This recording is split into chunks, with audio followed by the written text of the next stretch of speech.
Welcome to lecture 15. So today we'll start with source coding or generalized form of encoding which you have learned in digital electronics. So till now what we know that if there is a source, so this source is generating some random waveforms, so a random process. Let us write it as say ZT or something like that. And then we are assuming that this random process is band limited random process. That means every sample function is band limited. So we can know that we can do sampling, and that sampling will give me the samples which are say ZTK. And then in the last class we learned about quantization. So quantization says that you can divide this region of the random variable ZTK, and you can find out some representative element in each region, and I am naming this to be some XTK. This is the quantized form. So this X at every discrete instant Tk, this X is a discrete random variable. So this is a random process which is continuous time. This is a continuous random variable at each instance. So this is basically a continuous random sequence, I can say. Random sequence. So at every instance Tk, it is a continuous random variable, and this I can write to be a discrete random sequence. So at every instance Tk, it is a discrete random variable. So X at every Tk, XTK is a random variable, a discrete random variable.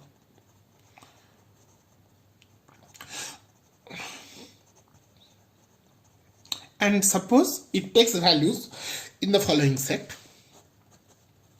So A1, A2, AM. So this is called the alphabet.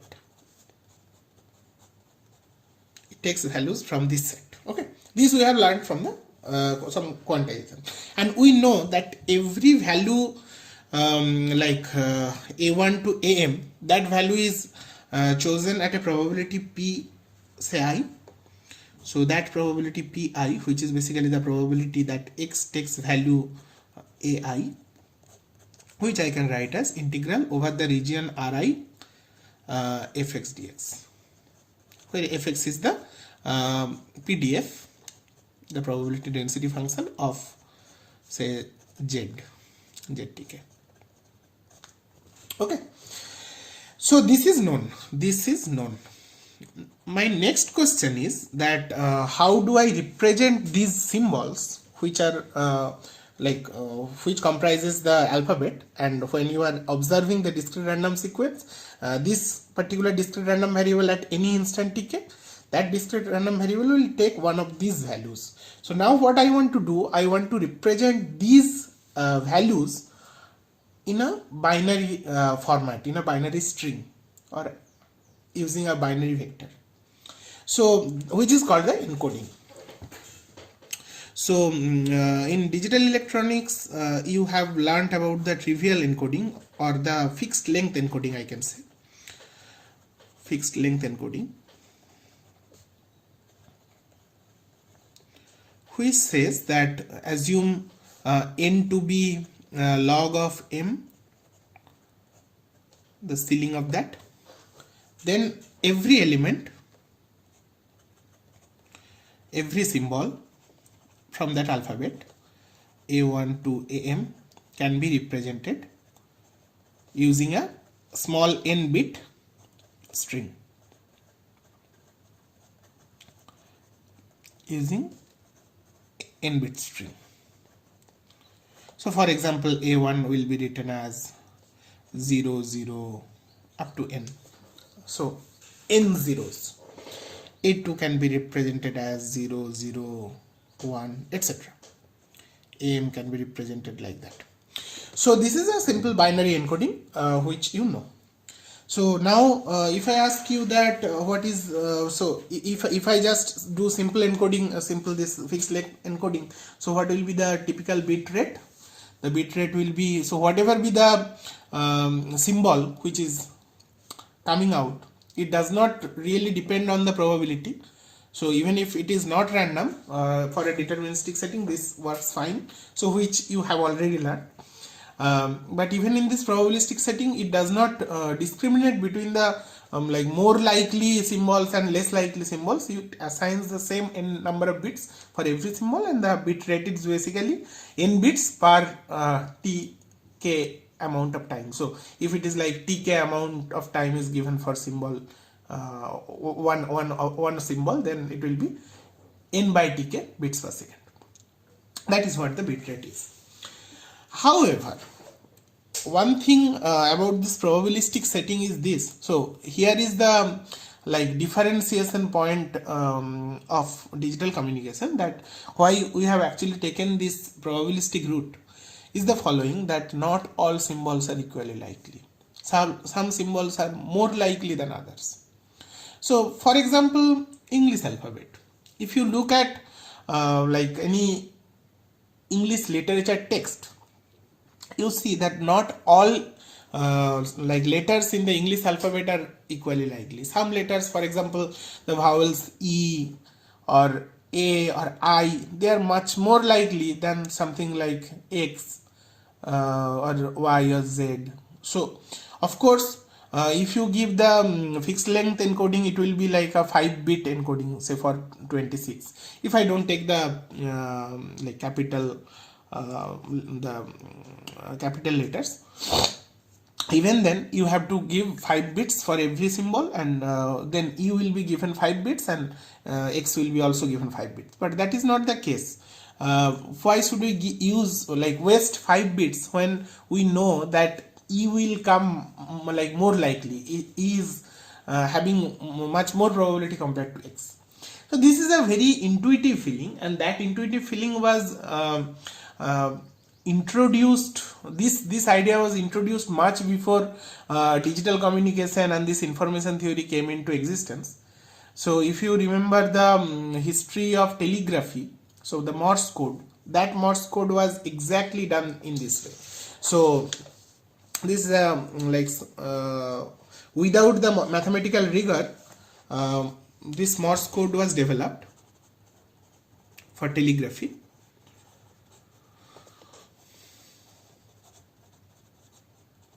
And it says that where the dot and dashes, they were used to represent the different symbols. So essentially that is the historical precursor of these zeros and ones of digital communication. So the telegraphy people, they understood that some letters in the alphabet are more likely than others. So let us use like less number of smaller string for representing them. For example, E or I, let us use smaller string for them, and let us use larger string for symbols like X or Y or Z or W, so which are less likely to occur in English alphabet. So this intuitive construct of Morse code is taken for our construction of source coding, and this coding we will name to be the variable length coding. So for every symbol we will give different length of the binary representation. So we will call this variable length code. If you want to read, you can read about Morse code in Wikipedia. There is a nice story. So I am not going into description of this, of course. This variable length code, there are two issues. For example, let me start with some small example, then it will be clear. Suppose you have 3 symbols, A1, A2 and A3, okay, with some probabilities P1, P2, P3. For the time being, let us not talk about even probability. Let us first try to talk about that whether this coding is unique or not, because unless the coding is unique, we will not know that which symbol has happened. This is unique coding, definitely. So when I'm assigning one fixed length code to this, I know this number n.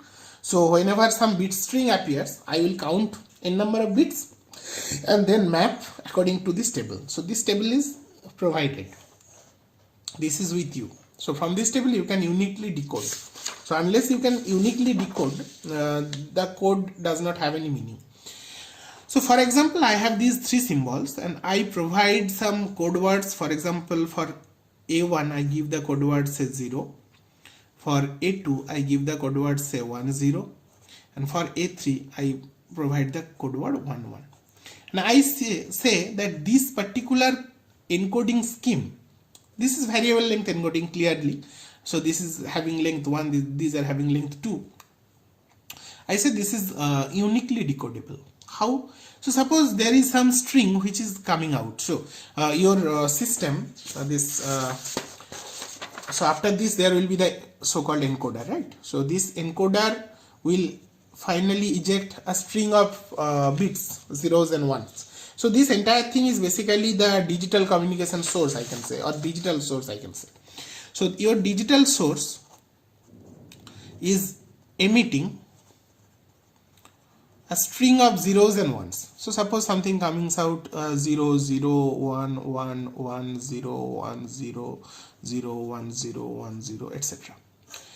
So this is definitely zeros and ones. But if I want to know that what sequence of symbols has happened, because these symbols are meaningful, these symbols actually tells you the values the random process is taking, or this random sequence is taking, with some error of course, because quantization introduces some error, but nevertheless I have to map it back. I have to map it back to here, that what values these sequences are taking. So I have to decode it. Now see that this sequence can decode it uniquely. How? So suppose this is the starting point. There is some synchronization that this is the starting point. So whenever 0 occurs, I know that 0 is equal to A1 uniquely. So 0 is equal to A1. Then another 0 appears, that is also A1. Then 1 appears. 1 does not mean anything, but 1 1, that means A3. Then 1 0, that means A2. Again 1 0, that means A2. Again 0, this means A1. 1 0 A2. 1 0 A2. And you see this is unique. There is no other way you can decode it. However, if I assign some other way, suppose this same symbol A1, A2, A3, suppose I assign it to be say 0 1 1 0. Now this is not unique anymore, because now if I have a sequence like this, say 0 0 1 1 1 0 1 0 0 1 0 1 0, now I cannot uniquely decode, because there can be ambiguity. It is possible that this is A1, this is A1, this is A2, this is A2, this is A2, this is A1, or it is possible this is A1, this is A1, this is A2, this is A2, and then this is A3. These two corresponds to A3. So this sequence of A2, A1 and A3, they are not unique. This representation is not unique. So this is not a decodable, uniquely decodable code. So our variable length code, we have to ensure that this is uniquely decodable.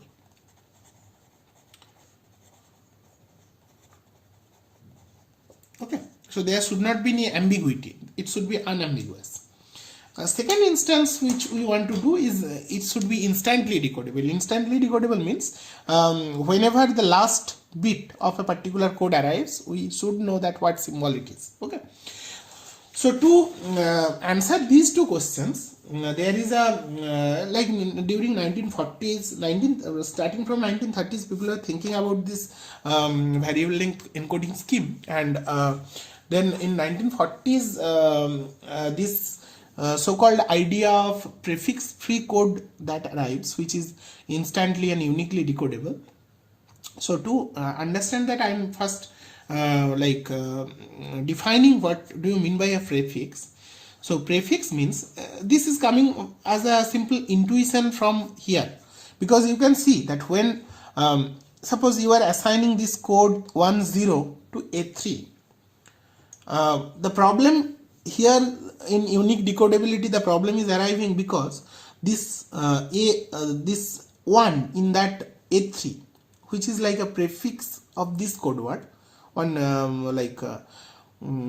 proper prefix of this code word, that prefix is another code word. So that is where the ambiguity is coming in, which is not the case here, because 0 is a code word, but 0 is not any prefix of any other code word.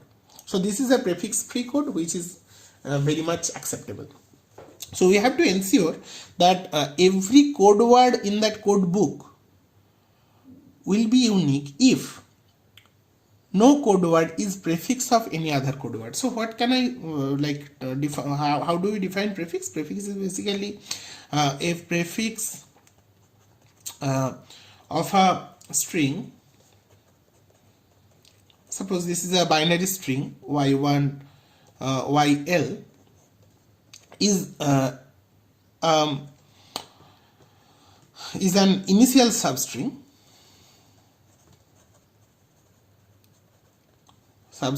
y1 y2 to y say l dash, where l dash is less than equal to l.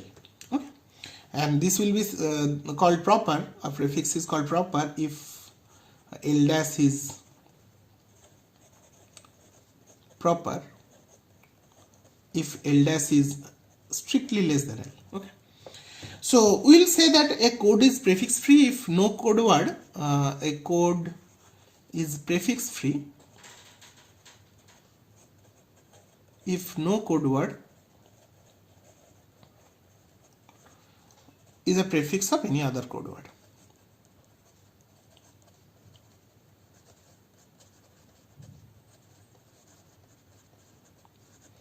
So we will prove that prefix free code is uniquely decodable, so that we can derive next, because why so we can say that this is our statement, the theorem. We can say that a prefix free code is uniquely decodable.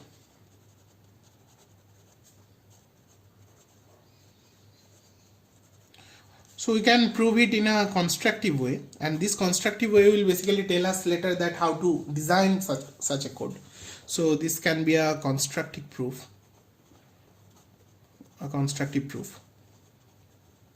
So what we will do, we will construct a binary tree for such a code word. Okay, so we will construct a binary tree where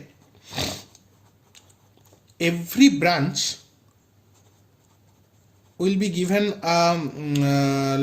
label of 0 and 1. So every branch will be given a level of 0 and 1. So starting from any node, so it is a binary tree, so there will be 2 branches which is going out. So this is my root. Okay, this is my root, and every branch will be given 1 0 or 1. So suppose the left one is given 0 and right one is given 1. And then you are coming to this node. This node will also have 2 more branches. This will be given 0, this will be given 1, this will be given 0, this will be given 1. Okay, so it is generated in this way, and so we can say that each node basically represents the entire sequence starting from the root to that node. So it follows a sequence of branches, so that is basically the sequence of bits or sequence of the representation. So each node can be written as the sequence by the bit string. Each node is represented by a bit string,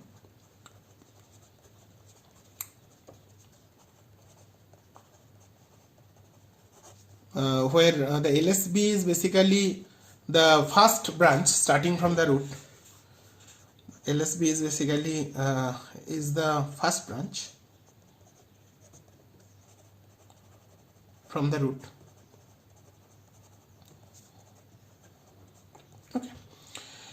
So if I construct a tree like this, so if it is n bit representation, so that length of the tree will have like n, so there will be n branches for every leaf node finally.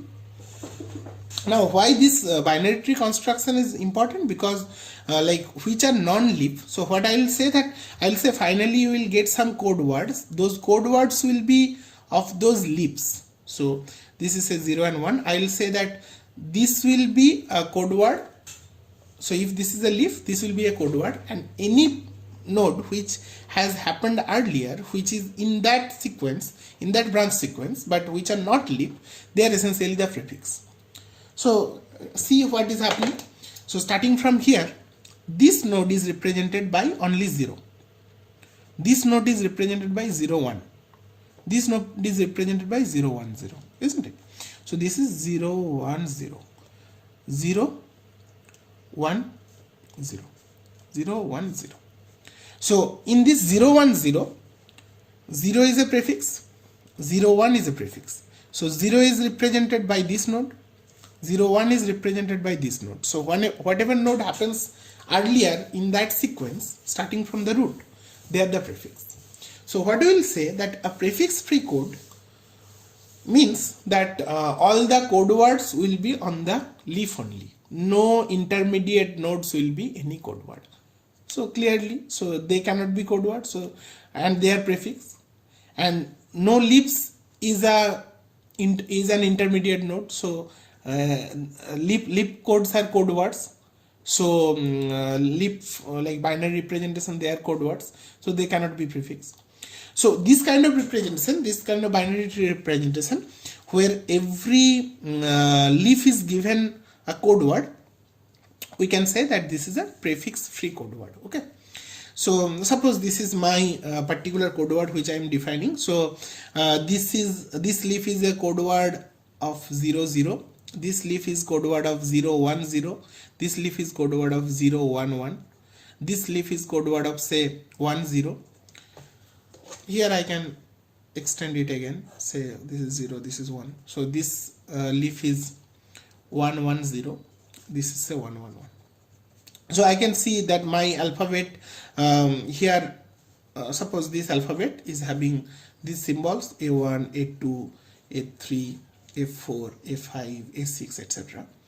And I give the corresponding code words. So here I give the code word to be 0, 0, 0, 1, 0, 0, 1, 1, 1, 0, 1, 1, 0, 1, 1, 1. So this code assignment is clearly prefix free. So no code word is prefixed to any other. So the prefix of these code words are 0 and 0, 1, but 0 and 0, 1 are no code. Here also 0 and 0, 1, 0 and 0, 1 are no code. 1, 1, 1 or 1, 1, 1 or 1, 1, they are no code. 1, 0 is a code word, but 1, 0 is not prefix of any other code. So clearly this is prefix free. Now why this is uniquely decodable? Because whenever some code word appears, that code word can happen only at the leaf, and you know that one leaf can be reached from the root by only one way. There is no other way you can come to that particular leaf. So that is why it is uniquely decodable. Okay. So now this kind of binary tree, they can be full or they may not be full. So we can say that a binary tree is full, or a code is full if you cannot add any other code word without breaking the prefix free condition.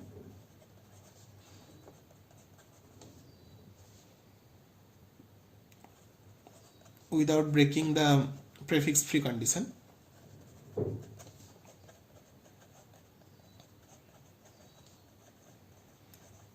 Or alternatively, we can say that you cannot remove or shorten any code word, again without breaking the prefix free condition. So the corresponding tree which I have drawn, this tree is a full tree.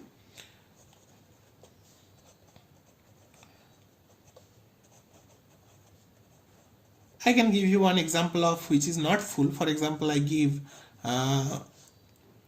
so 0 1 0 1 0. This is not full because you can add one more code word without breaking the prefix free condition, or you can shorten one code word, so you can easily remove this 0 because that's this code. So these are the codes here, says 0 0 0 1 and 1 0, but this 1 0 these 2 bits are redundant. You don't need 2 bits here. You can easily remove this branch and you can simply assign the code of 1, and that will not break the prefix free condition. So even if you assign 0 0 0 and 1 1, that is a very much legitimate prefix free code. So 0 1 and 1, this is a very much legitimate prefix free code. So this is not full. This particular code assignment is not full, but this is a full. So we will try to get code words or code books, we can say, which are full, because that will not waste our resource. Okay. This unique decodability, so we can observe that one particular symbol is represented by one tree, and if another symbol arrives, that symbol you can graft another tree at that particular junction, so which will give you the unique decodability. For example, in this particular tree, suppose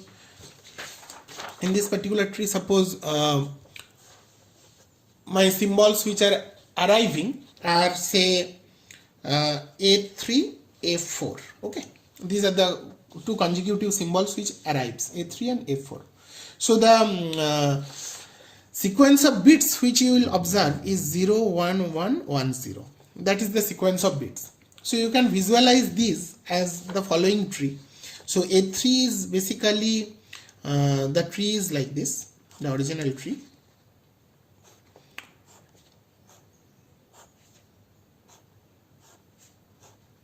So this is the original tree. Okay, so where this is A1, this is A2, this is A3, this is A4, this is A5, this is A6. So here A3 arrives. So if A4 arrives next, it is basically you have to graft the same tree below this. So it will be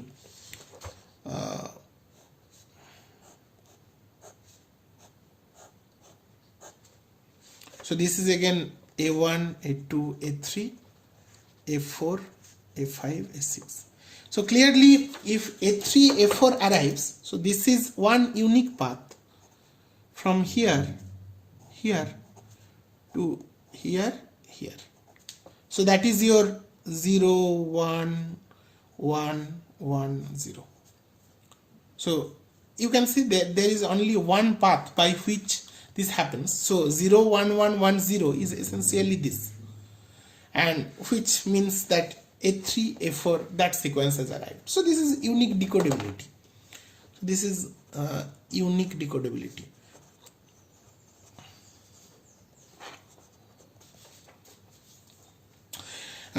There can be many ways of finding out the code such that this prefix free condition is satisfied and you can decode uniquely, but there are certain rules by which you can do it in a easier way. So one such rule is the so-called Kraft inequality. So we'll be talking about this ingenious idea of Kraft inequality, by which you can construct the tree and you can construct a uniquely decodable code or prefix free code.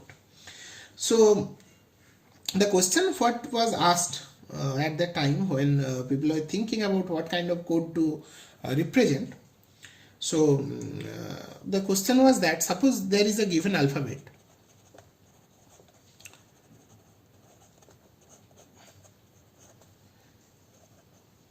and this Kraft inequality was constructed not from a probabilistic point of view, truly speaking. It was from a representation point of view, that the existence and uniqueness condition of a representation of a code So suppose this is a given alphabet and which is having this capital M number of symbols A1 to M, and assume that they are having the lengths, they are all like represented in binary. So assume the lengths, the bit lengths of each symbol as LAJ, okay, for j is equal to 1 to n.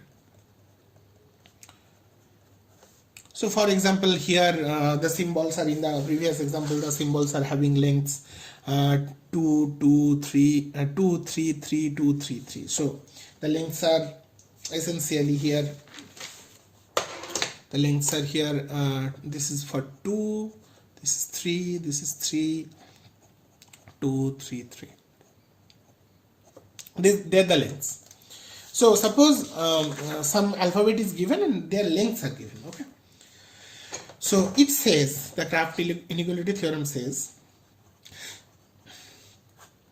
that for such alphabet with such length, the necessary and sufficient condition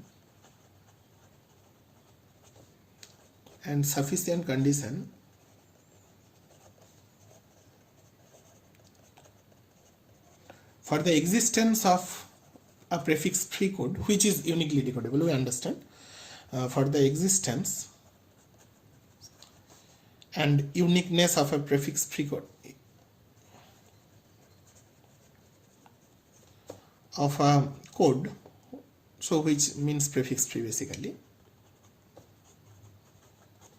code is this condition, summation 2 to the power minus LAJ j is equal to 1 to m is less than equal to 1, and if it is equal to 1 and if equality exists,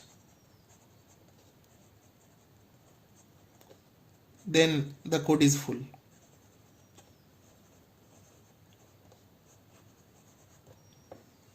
So this is a remarkable statement, very strong statement, and we will prove this next. So it simply says, it does not care about the probabilities as of now. It simply says that if there is some alphabet from A1 to AM and it is having the lengths LA1 to LAM, so these are the lengths. So we say that the necessary and sufficient condition for the existence of such prefix free code is simply this 2 to the power minus LAJ is less than equal to 1, and if it is equal to 1, then we say that the code is full, okay. Let us prove this. So to prove that, first we have to understand the representation of real numbers in binary. So we will take the interval 0 to 1, okay. So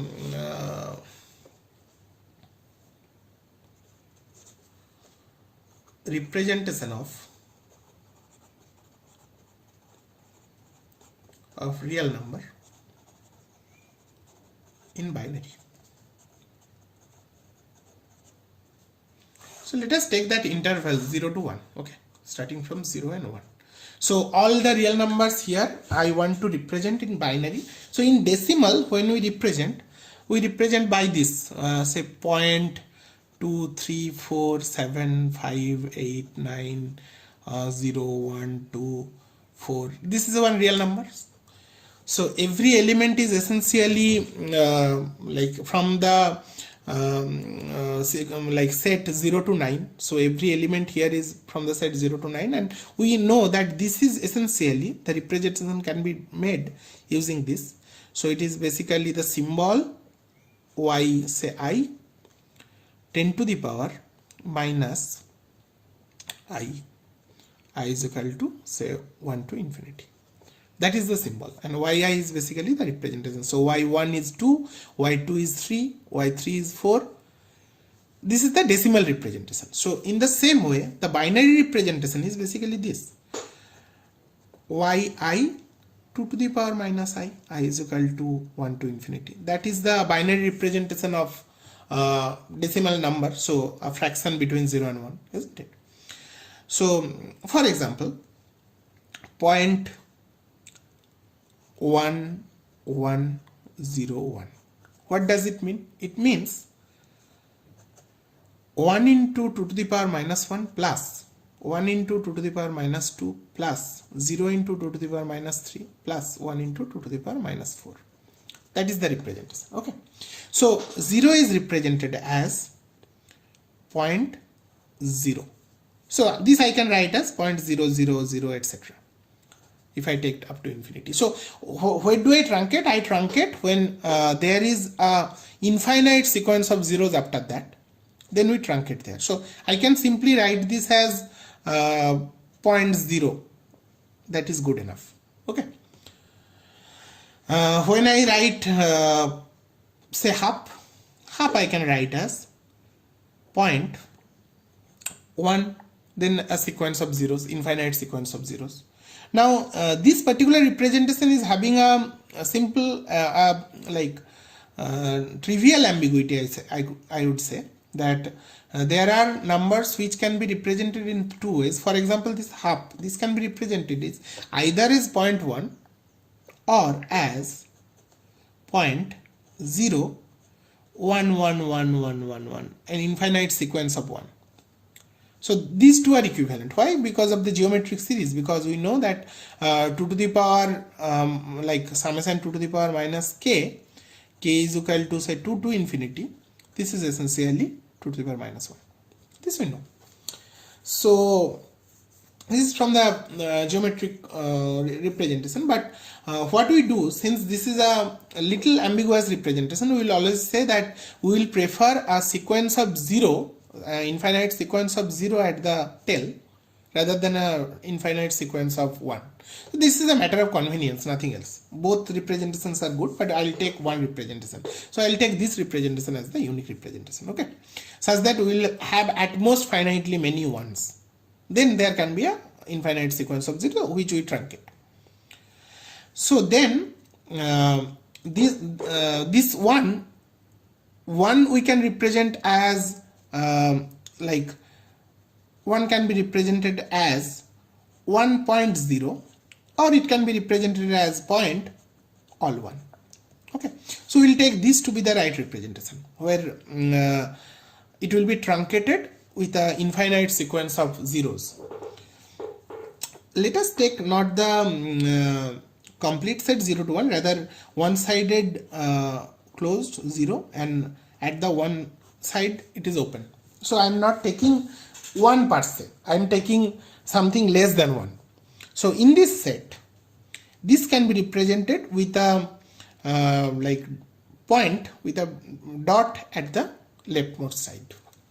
So everything is fraction, there is no full thing, there is no 2 to the power 0 term, it starts from 2 to the power minus 1. Okay. Now why I wanted to introduce this, because I want to connect the binary tree with this, or the code word with this. Okay, so we say, let us try to connect with the binary tree. It will be easier to understand. Suppose I have a binary tree. So I start with the first branching from the root. So this is the root and this is the branching, and I say that the entirety will be mapped to the interval 0 to 1. So every binary partition will basically partition the interval into equal halves. Okay, so I say that, so this is essentially the dot point, I can say, and this is the first bit after the dot. So if this is the dot point and if this is the first bit, so this point is basically 0.0. So this 0.0 will basically partition the interval between 0 and 1 into 2. So the first partition will be between 0 and half, not including half, and second partition will be from half to 1, not including 1. So this part of the tree is essentially mapping this section of the interval. This part is mapping this section of the interval. This is coming from the binary representation of the numbers. You see that all the numbers in this interval between 0 and 1, the first bit after the dot is 0. isn't it? Because if you don't include half, everything, the first instance, the first bit is 0. In this interval, the first bit is always 1. You partition again, 0 and 1.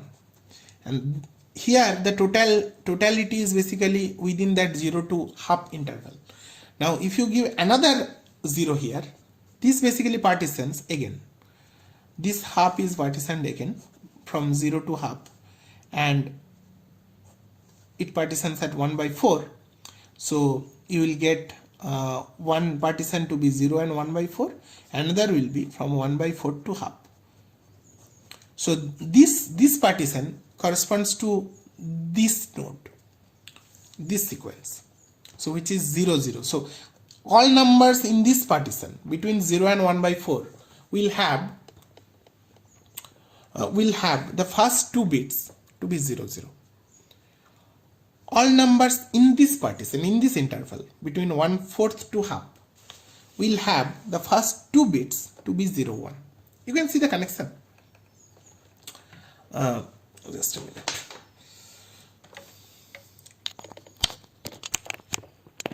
So we can partition in this way. So if I partition here, basically that will again partition this particular half. So this particular half will be partitioned to be 1/4 to 3/4. Sorry, 1/4 to 3/8 and 3/8 to half. So these will be partitioned there. So it is 0 and 1. So when I say 1/4 to 3/8, this partition will have the first 3 bits 0 1 0. You can see the connection. So any binary tree, if you represent in this way, that will be mapped to finally the interval 0 to 1, and it will have a corresponding interval within that super interval 0 to 1. Okay, so this is essentially something to do with the precision of the number representation. So if you take any number in this interval, any number, any real number, that real number, and if you take a 3-bit precision, that 3-bit representation will be 0 1 0. If you truncate after 3 bits, so it is like the representation of 0 1 0. So we can say that 0 1 0 is essentially 0.010 is essentially the covering.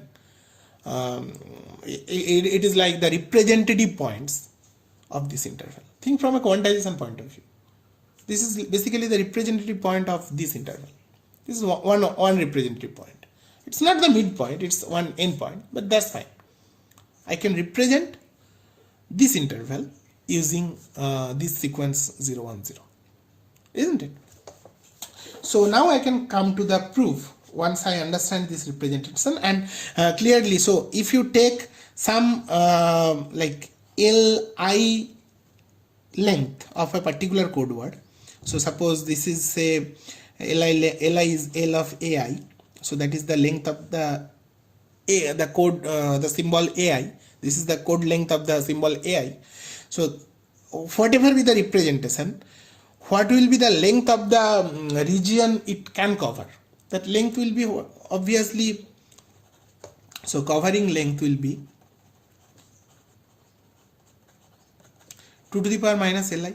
Check, because for any symbol, so any like code word, so any code word, that will be basically one of the leaf nodes of the binary tree. The binary tree can be of any length, n length. Okay, so any code word of length say L, it will cover the region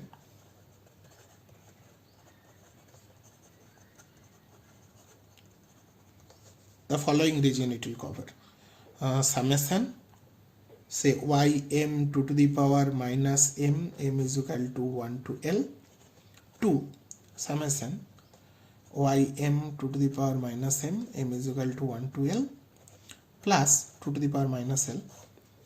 This this region where this side is closed, this side is open.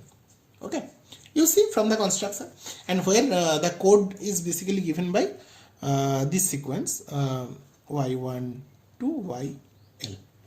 That is the corresponding code which you have given. It is a sequence of zeros and ones. Okay, so this region it will cover, and what is the length of this region is 2 to the power minus n. Now I can come to the proof.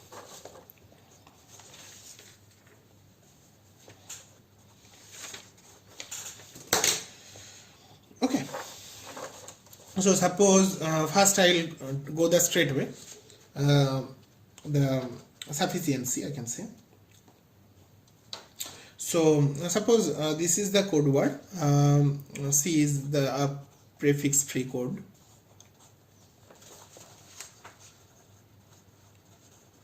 With lengths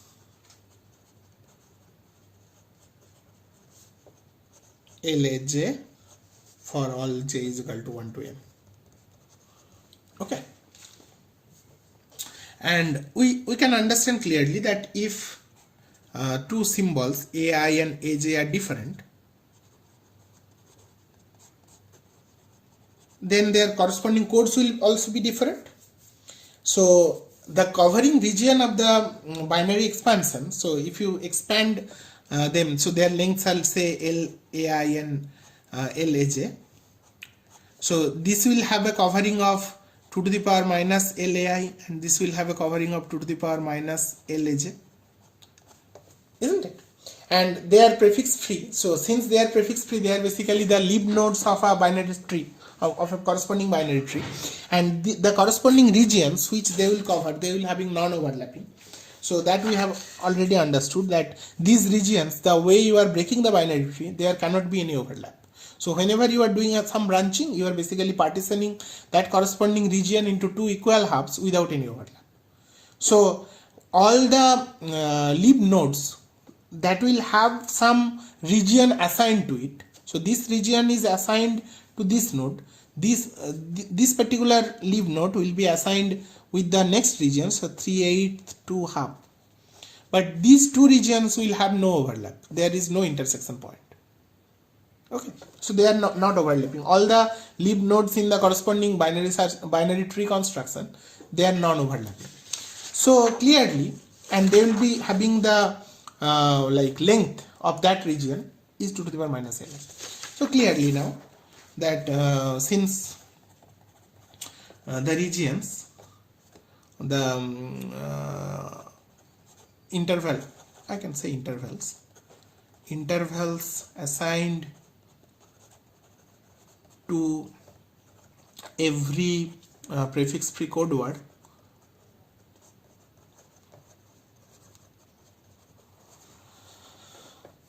are non-overlapping, then I can say that the union of such regions, so I can say such regions, so ym 2 to the power minus m is equal to 1 to a li, comma ym 2 to the power minus m is equal to 1 to LAI, actually L of AI plus 2 to the power minus LAI. The union of such, this mi I can write mi such that is the unique representation of the code word for AI, and I is equal to 1 to m, all of them. This is essentially the entire set 0 to 1 if this is full. If the code is full, otherwise it will be a subset. Okay, so subset equal to is fine. It will be equal to if this is full. So clearly, since they are non-overlapping, so I know that the summation of their lengths. So what are the lengths? 2 to the power minus LAIs. I is equal to 1 to m. It has to be less than the length of this, which is 1. That's the Kraft inequality. You can understand. So if less than, if it is inequality, strict inequality, so if this sum is less than 1, then obviously 1 minus that sum will be positive. This will be positive. Then in that region I can assign another code, because this region will also be sum of sum to the power minus L form. So that space can be utilized for another code. So this space can be utilized, if it is not full, for another code, or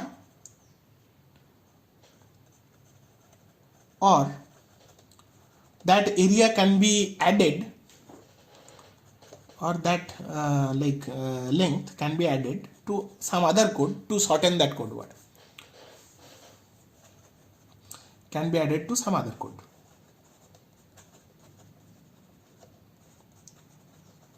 So we will not try to have a non-full code. We will always try to have some full code, always. So this is the one side. The other side I can prove in a similar way. So that will be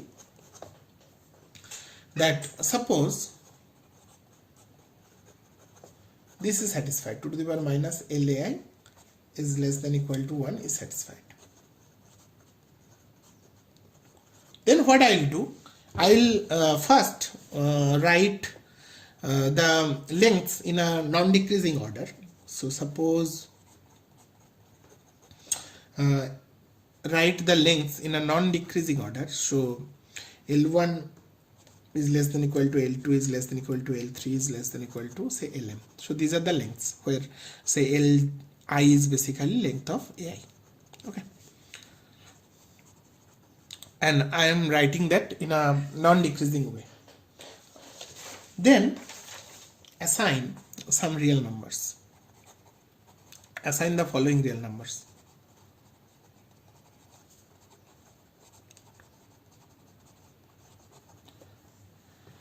Actually, a rational number, I should say. So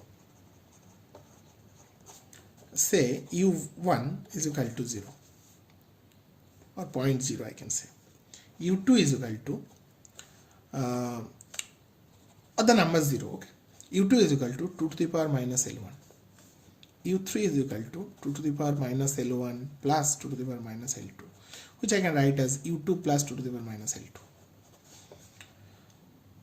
So on and so forth. So uk is equal to uk minus 1 plus 2 to the power minus lk minus 1, which I can write as summation 2 to the power minus li I is equal to 1 to k minus 1.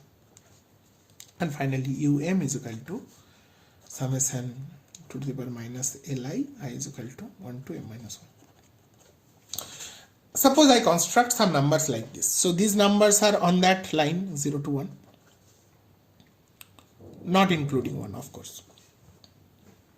So here you assign the number u1 and you assign the other numbers on this line in a gradually increasing fashion. Since this is satisfied, you know that um will be always less than equal to 1. Since this is satisfied, because this is essentially this is up to m minus 1, so there is another term. So between not only this, plus 2 to the power minus Lm is less than equal to 1. Okay, so there is a space of 2 to the power minus Lm between the last representative point and 1. Okay, so from this construction, one thing to observe is that every real number can be represented using I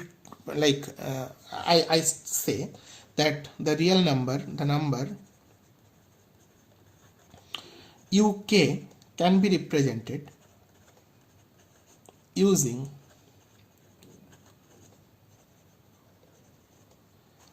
LK bits.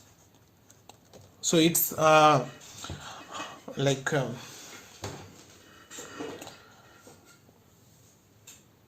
using LK bits you can represent this. Why? Because LK is greater than equal to LK minus 1. Okay, so UK, which is essentially sum of 2 to the power minus Li's up to LK minus 1, up to like I is equal to K minus 1. So this is integral multiple of 2 to the power minus LK. This is integral multiple of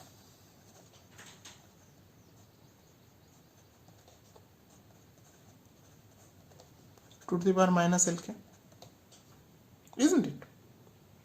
All the numbers, all the values, so 2 to the power minus L1 plus 2 to the power minus L2, everything till this point, till this 2 to the power minus LK minus 1 is integral multiple of 2 to the power minus LK. So clearly this UK can be represented using LK bits. So now you get the idea. So you have like m real numbers and they can be represented. This can be represented using L1 bit. This can be represented using L2 bit. This can be represented using L3 bits. This can be represented using LM bits. And the corresponding region for each are non-overlapping. So for U1 you have the region from U1 to U2. So you are given the length 2 to the power minus L1. So this entire region is for U1. This entire region is for U2. The entire region is for U3. So you can construct a corresponding binary tree and you can assign those codes in the on the leaves. So they're prefix free, they're uniquely decodable. So there exists some code. As long as this condition is satisfied, you can have one code such that is prefix free, that is uniquely decodable. Okay, so that gives you the completion of the Kraft inequality condition. You can what you can do, you can check this proof using some quick example. For example, let us take the lengths of a code, say 2, 2, 3, 3, 3, 4, 4. So these are the lengths of a code. So there are some symbols, say A1, A2, A3, A4, A5, A6, A7. Okay. So for those 7 symbols, the corresponding lengths are 2, 2, 3, 3, 3, 4, 4. Check whether the Kraft inequality is satisfied or not. 2 to the power minus 2 plus 2 to the power minus 2 plus 2 to the power minus 3 plus 2 to the power minus 3 plus 2 to the power minus 3 plus 2 to the power minus 4 plus 2 to the power minus 4. What is that? That is 2 into 1 by 4 plus 3 into 1 by 8 plus 2 into 1 by 16. So this is basically 1 by 8. 4 into 1 by 8 is half. This is half. Half plus half is 1.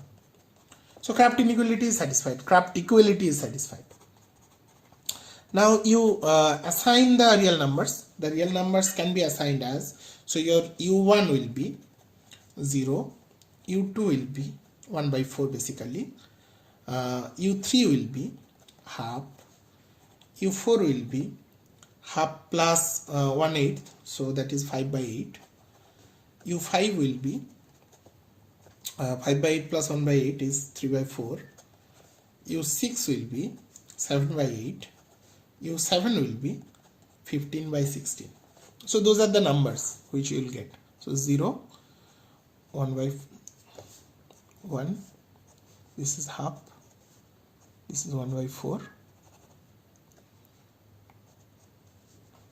this is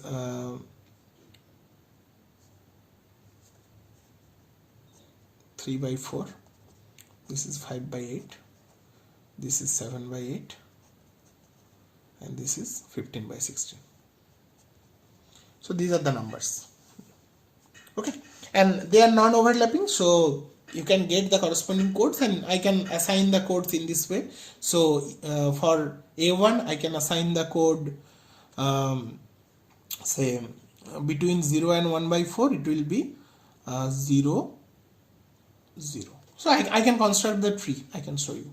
So this is 0, 1, and then another 0 and 1. So this is the region from 0 to 1 by 4. So this is 0 0. Next region is between 1 by 4 and half. So A2 will be 0 1. The next region is between 1 by 2 and 3 by 4 is this. So I have to partition it again, 0 and 1. So this partition is basically half to 5 by 8. So this is A3. A3 will be 1 0 0. A4 will be between 5/8 and 3/4. So this is 1 0 1. A5 will be, I have to partition it again here. So this is where 3 by 4. So between 3 by 4 and 7 by 8 is here. So 1 1 0, 1 1 0, and A6 is I have to partition it again because this is 7 by 8. So 7 by 8 to 15 by 16 is this 1 1 0. So this is 1 1 1 0, and A7 is 1 1 1 1. So this is the assignment, and you can see clearly the lengths 2 2 3 3 3 4 4. That is what the length was given. So I can generate a uniquely detectable prefix free code using the Kraft inequality. However, this method of designing it is a little tedious. We will give you a better method to represent this. But before going there, which will be the so-called Huffman algorithm, but before going there, I want to develop something else. That is, what is the mean length, what is the average length of such a code when the probabilities are given. So what is the expected length of a code? That is the next topic.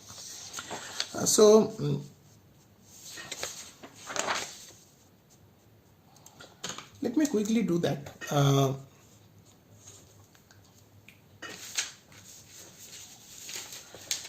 Till now I did not take any probability into account, but now let us take the probability. So minimum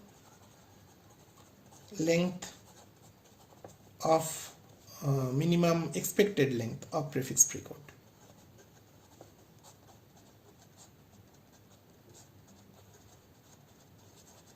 So suppose the x is a random variable, so x tk which is coming out is a random variable. So I can take that the length of the corresponding code word is also a random variable. So I can take L to be L of x. So that is the length of the code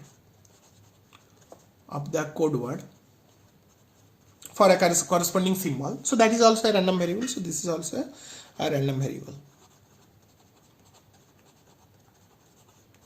So if I observe some symbols for some time, suppose the symbols are coming out to be x1, x2, x3, etc., xn, and the corresponding lengths are say L1, L2, L3, etc., Ln. These are the, after the coding assignment, these are the corresponding lengths, some 2, 3, 4, 3, 2, 4, etc. So if you measure the total length in terms of bits, so total length, suppose for n such thing, so L k is equal to 1 to n. So this is also a random variable, but we know that since these are random variables, and if these random variables are say IID, they are independently or identically distributed random variable, so their lengths are also independently and identically distributed random variable, then you can apply law of large number here, and we know that this Sn, so if I write say 1 by n Sn, 1 by n, this will lead to the expectation of L. So that's why the expectation is important, because this will give you some idea about the bit rate. So this is essentially the symbol, bit per symbol, bits per symbol, and you can connect this with the bit rate by dividing it with the symbol time. So that is some tk. We'll talk about that later. So this bits per symbol, I want to minimize this always. I want to have less number of representation for the bits per symbol. That will give me better bit rate, because I want to like send as much information as possible using the minimum number of bits. Okay. So for that, I have to basically minimize the expected length of the code words. So what is this? This is essentially summation L of Aj Pj, j is equal to 1 to n, where Pj is the corresponding probability that is given. Okay. Now how to minimize this, and what is the constant? So my problem is first that minimize expected of L, which is sum of L Aj Pj, j is equal to 1 to n, with the constraint of Kraft inequality, that is summation 2 to the power minus L Aj j is equal to 1 to m is less than equal to 1. Now one thing to observe here, that this less than equal to is does not make sense, because if this is not full, then I can like reduce the length of a particular code word, because I can always make it full by reducing the code length of a particular code word that I have shown you earlier. Just a minute here. So if this is not full, I can just remove this particular branch and I can make it smaller, and if I make it smaller, that will minimize this as well, right? Because one term will be minimized. So it does not make sense to write less than equal to. I can always get a better solution if I minimize summation L Aj Pj, j is equal to 1 to m, where the equality is satisfied. 2 to the power minus L Aj j is equal to 1 to m is 1. Okay. Another implicit is summation Pj is 1, of course. So this problem, if you solve for integer L, is a more difficult problem, because it will be a computationally intensive, like NP complete problem. But what we can do, we can relax the criteria a little bit. Suppose I relax the condition of L to be non-integer. So we have to do some relaxation. This is some technique in mathematics which is always done. You extend the scope and then solve the problem, then come to the specific problem. So we don't do integer programming here. We will do in the real line. We will apply calculus. So we relax relaxation of L Aj to be non-integer, to be real number. Then I can solve the problem in a much better way. So solve in a easier way. Solve summation L Aj, and that will give us some intuition as well about what the length can be. What is the relationship of the length with probability? Okay. Solve this. So minimize this with the constraint summation 2 to the power minus L Aj is equal to 1. J is equal to 1 to m. Okay. And L Aj can be real. Then you can apply Lagrange multiplier.